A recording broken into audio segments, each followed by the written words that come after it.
Sa mundong inuuna ang pera, may mga pusong pinipiling maging tapat.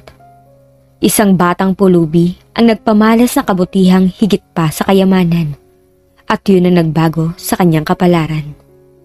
Napulot ng batang babae na pulubi ang wallet ng matandang bilyonaryong lalaki na walang asawa. Napaiyak ang bata dahil inampun ito ng matanda, at sa kanya ipinamana ang lahat ng kayamanan bago ito pumanaw. Sa gitna ng isang syudad na kumikinang sa ilaw at anino, kung saan ang matatayog na gusali ay humahalik sa lupa at ang mga eskinita ay bumubulong ng libong kwento, naroroon si Sheila. Isang figura ng pag-asa sa gitna ng desperasyon. Isang batang babae na ang mga mata ay sumasalamin sa langit, ngunit ang mga paa ay nakasubsob sa alikabok ng daan. Ang kanyang mga damit ay punit-punit, ang kanyang buhok ay gusot, at ang kanyang mga palad ay sanay ng umasa sa awa ng mga dumadaan. Ang bawat araw ay isang pakikipagsapalaran, isang paghahanap ng mumunting barya o kapirasong tinapay upang pawiin ang kumukulong sikmura.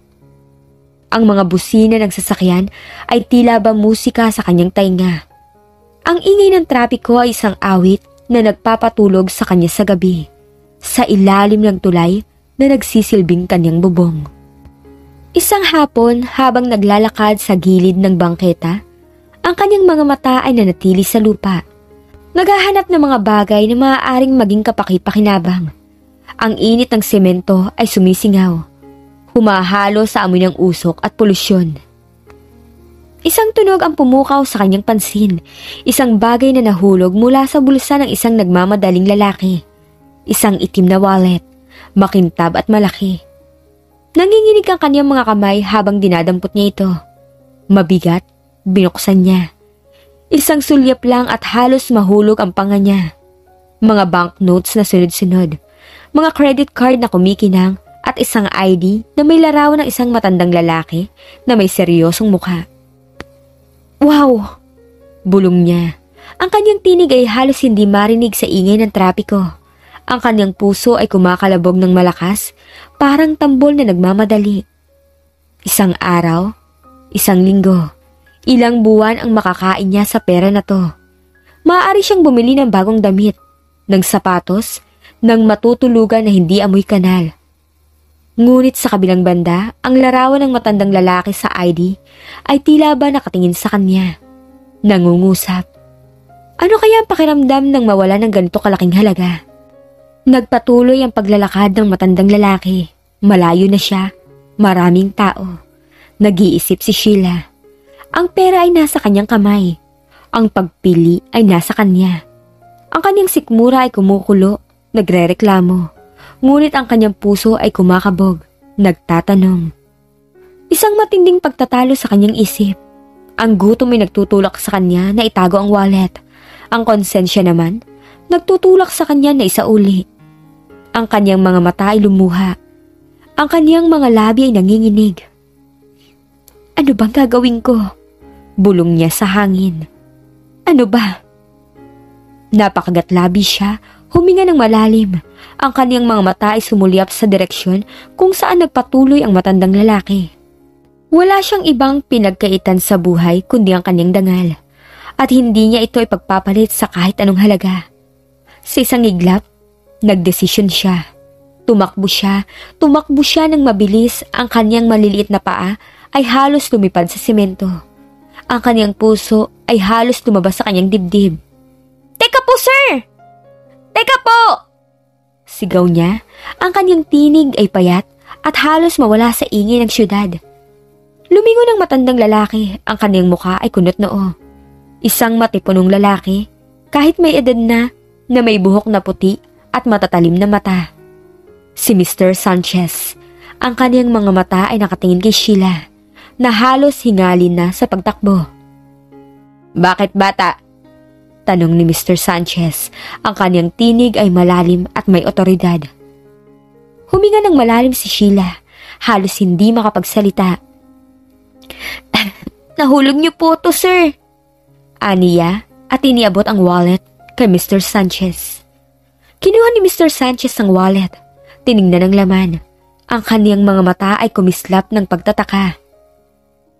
Paano mo nalaman na akin ito? Nakita ko po kayong nahulugan, sir. Tapos po, nakita ko po yung ID nyo. Tinitigan ni Mr. Sanchez ang bata. Mula ulo hanggang paa. Ang kanyang mga mata ay nagbabasa ng bawat detalye ng kahirapan ni Sheila. Bakit mo isinauli? Hindi mo ba naisip na itago na lang? Hindi po, sir. Hindi po tama yun eh. Yumuko si Sheila. Ang kaniyang mga pisngi ay namumula. Hindi tama. Alam mo ba kung gaano kalaki ang halaga ng nasa loob ng wallet na to? Hindi po, sir. Pero alam ko po na importante po sa inyo. At ikaw, anong importante sa'yo?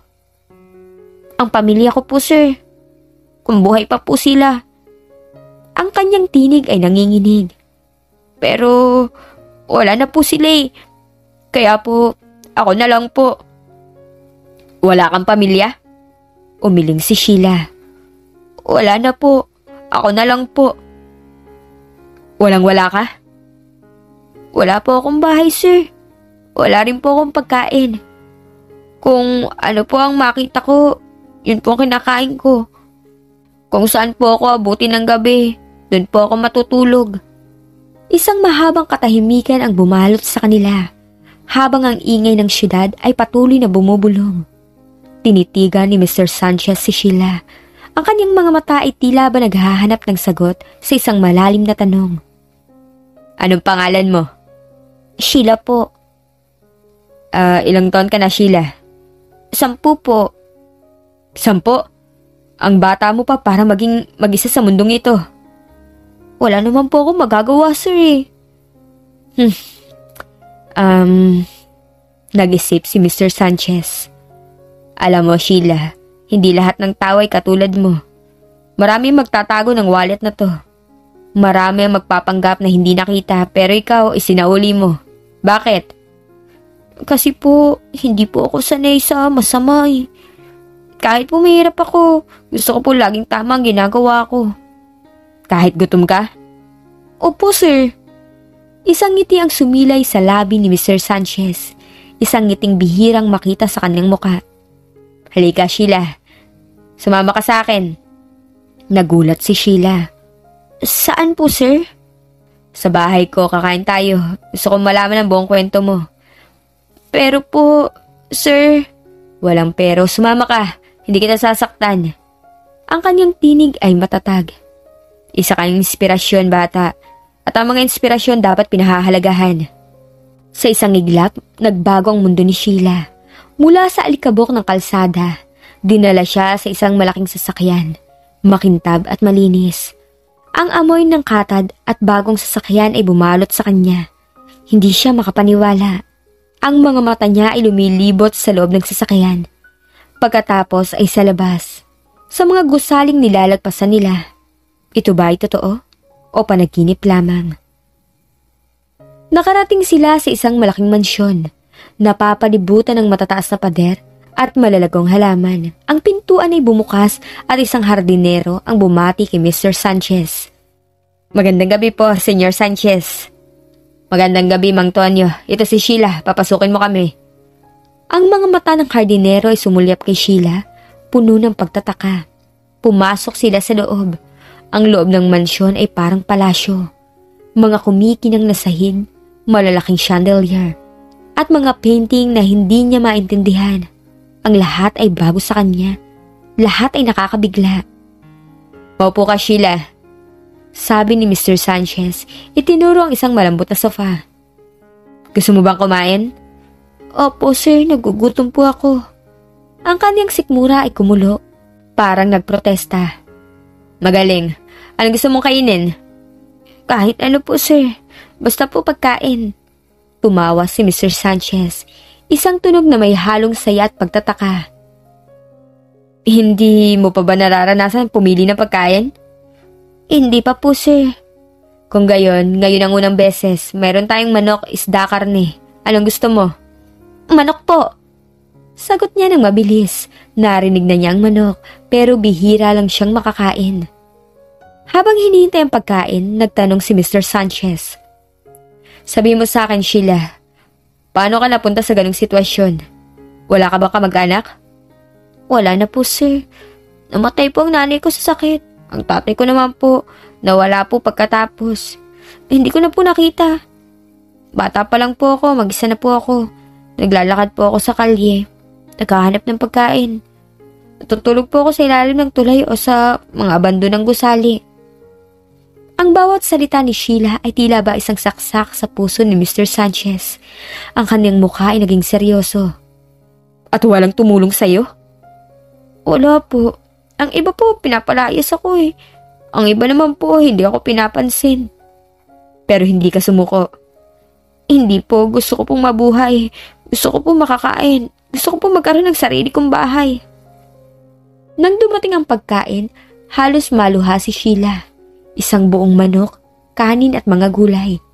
Amoy pa lang ay nakakaganang kumain. Kumain siya ng dahan-dahan, tinatamasa ang bawat kagat. Hindi niya akalain na ganito kasarap ang pagkain. Dahan-dahan lang bata, hindi ka maubusan, sabi ni Mr. Sanchez habang nakatingin sa kanya. Salamat po sir, bulong ni Sheila ang kanyang bibig ay puno. Pagkatapos kumain, nag-usap sila ng matagal. Ikinuwento ni Mr. Sanchez ang kanyang buhay, kung paano siya nagsimula sa wala, nagtrabaho ng husto at bumuo ng kanyang imperyo. Ikinuwento niya ang pagkawala ng kanyang asawa at kung paano siya nag-iisa sa buhay, sa kabila ng lahat ng kayamanan. Alam mo, Sheila, sabi ni Mr. Sanchez ang kanyang tinig ay malalim. Ang kayamanan na hindi nasusukat sa dami ng pera na mayroon ka. Nasusukat to sa dami ng kabutihan na may bibigay mo.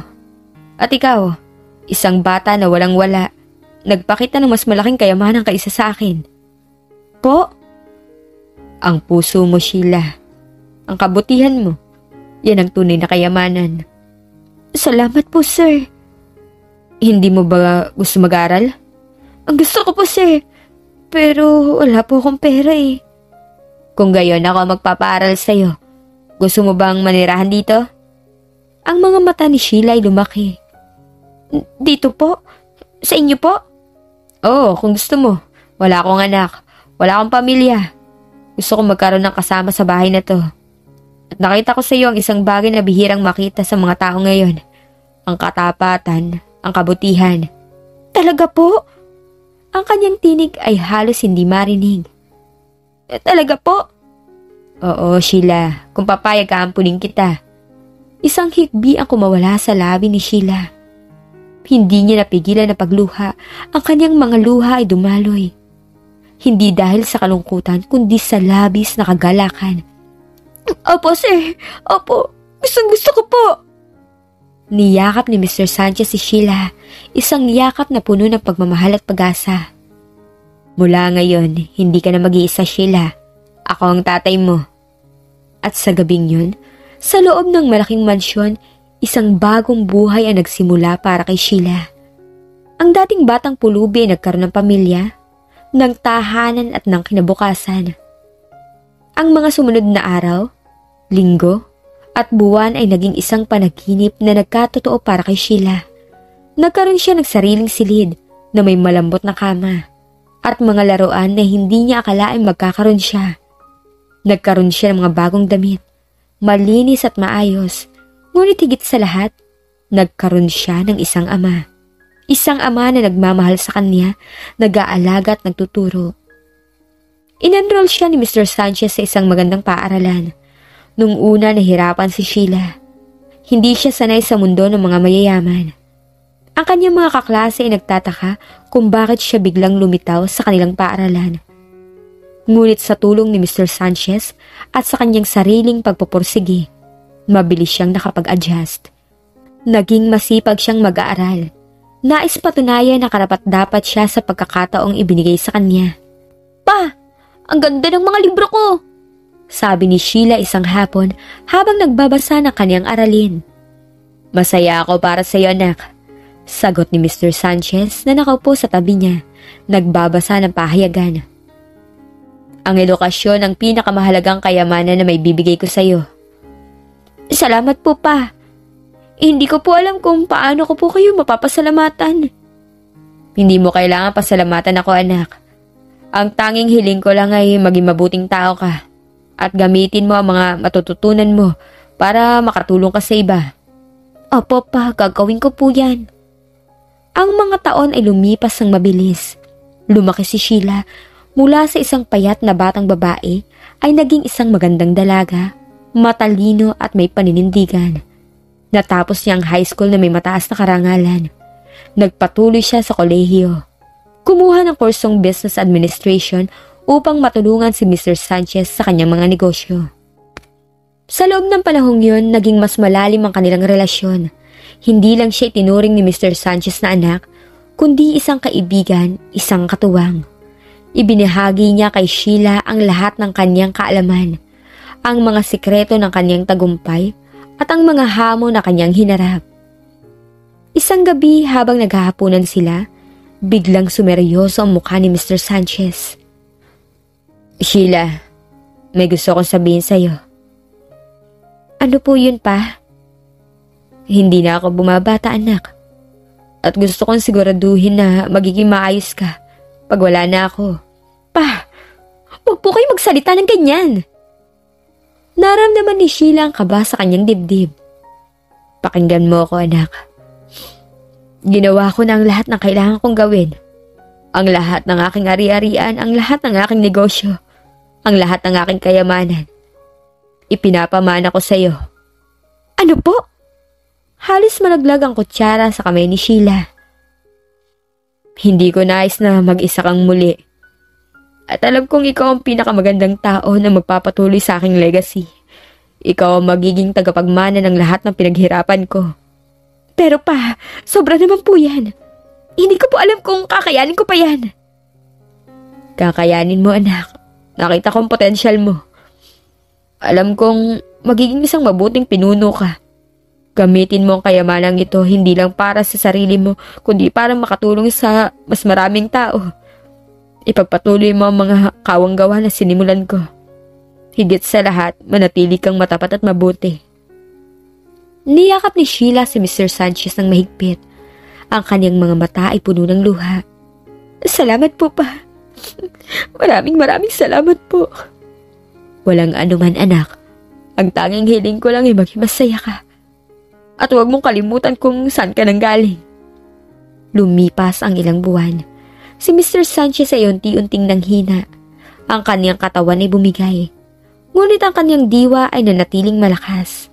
Si Sheila ang laging nasa tabi niya, nag-aalaga, nagbabasahan ng mga kwento at nagpapatawa.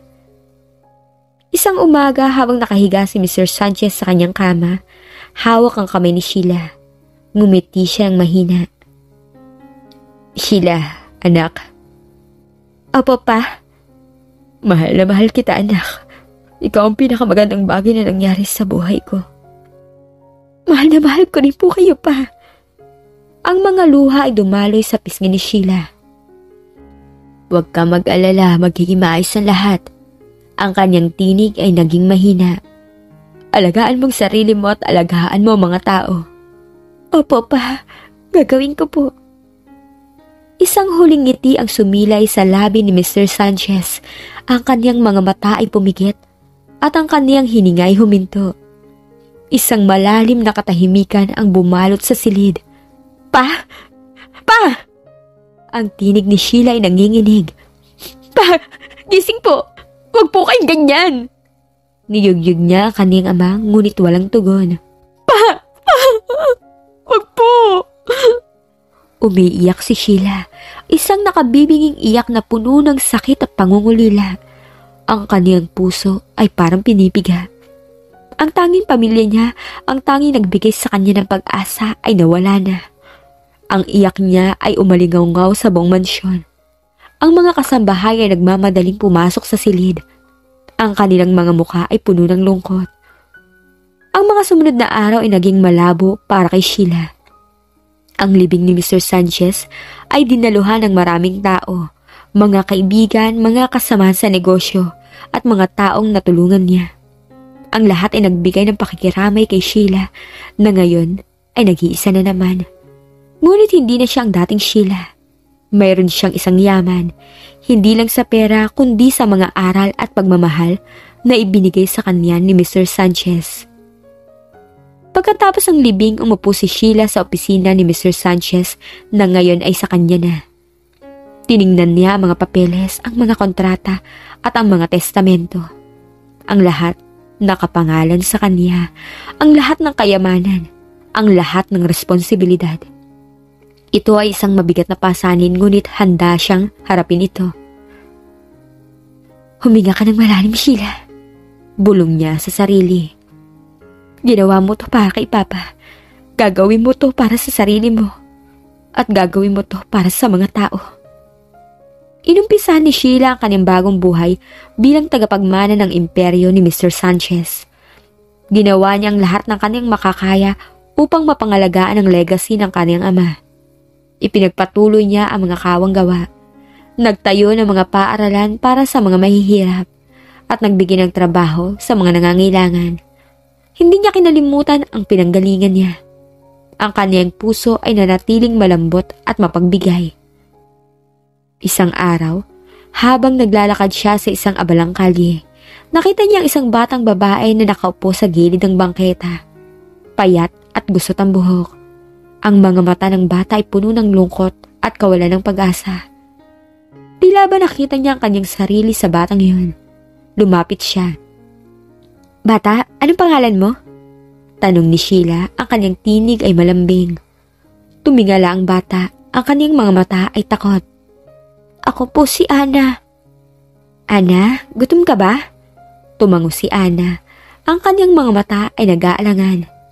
Halika Ana, sumama ka sa akin. Sabi ni Sheila at inabot ang kanyang kamay. Hindi ka na mag-iisa. Ang mga mata ni Ana ay lumaki. Puno ng pagtataka at pag-asa. Hawak ang kamay ni Sheila, tumayo siya. Sa sandaling yun, naramdaman ni Sheila ang pagpapatuloy ng cycle ng kabutihan. Ang pagmamahal at pag-asa na ibinigay sa kanya ni Mr. Sanchez ay ipinapasa niya ngayon sa iba. Ang kanyang buhay ay naging isang patunay na ang kabutihan ay nagbubunga ng kabutihan. At ang pag-asa ay laging nandun. Kahit sa pinakamadilim na sulok ng syudad. Ang kanyang buhay ay isang awit ng pag-asa, isang patunay na sa kabila ng lahat ng hirap at pagsubok, ang pag-asa ay laging nagtatagumpay.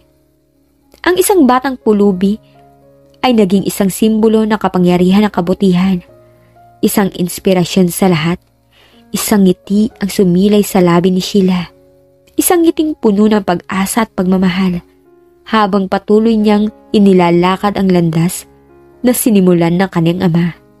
Si Mr. Sanchez. Ang kabutihan kapag pinili ay bumabalik, mas malaki, mas malalim at mas may kabuluhan. Mula sa batang pulubi, naging ilaw siya ng pag-asa dahil ang tunay na yaman ay nasa puso ng bawat isa.